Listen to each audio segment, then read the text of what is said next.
Yo, what's good YouTube? Welcome back to the channel. My name is Rory Reid, aka Tripler999, and today on the channel we're going to discuss three of the biggest mistakes that beginning painters make that, if corrected, could improve their artwork tremendously over a short period of time. If I was starting all over and giving myself advice, these are the three things I would focus on to begin with that I feel that could make the most impact in the shortest amount of time.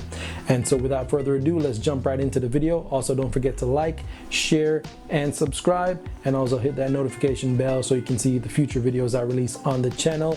So let's jump right in. Alright, so the first mistake we're going to discuss is using paint right out of the tube. I know it's natural for you to just go and pick up some paint and then squeeze it out of the tube, put it on your brush, and then start painting. Some advanced painters can do that, and some do that because they've already mastered the fundamentals of color theory and things of that nature. So what my advice would be is pick a color palette or a color scheme that you want to work with, and then mix your paints before you begin painting. So think about your lights, your midtones, your shadows, what you know, if you want them to have a warm feel or a cool feel, and pre-mix those before you start painting.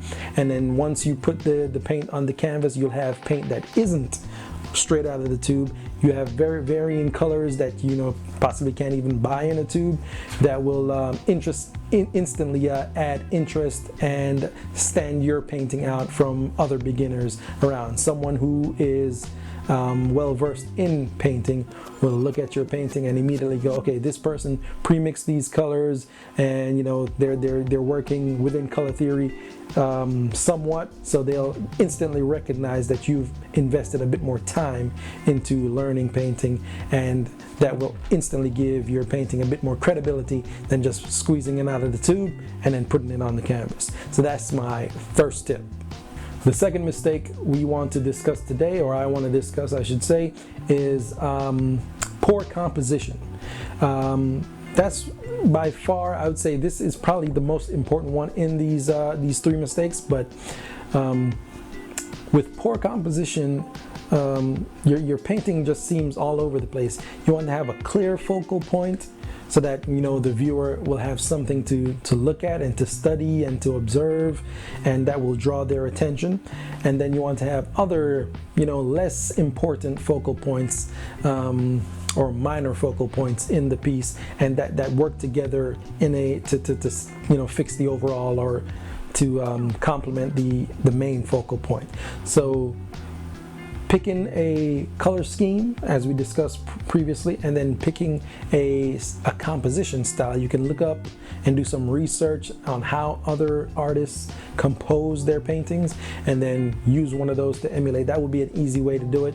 And just decide on a clear focal point, and then as to not have the focal points scattered all over the painting, so that everyone, when someone views it, they're just looking all over the place, don't know where to look, things of that nature. So picking a composition that is secure or firm.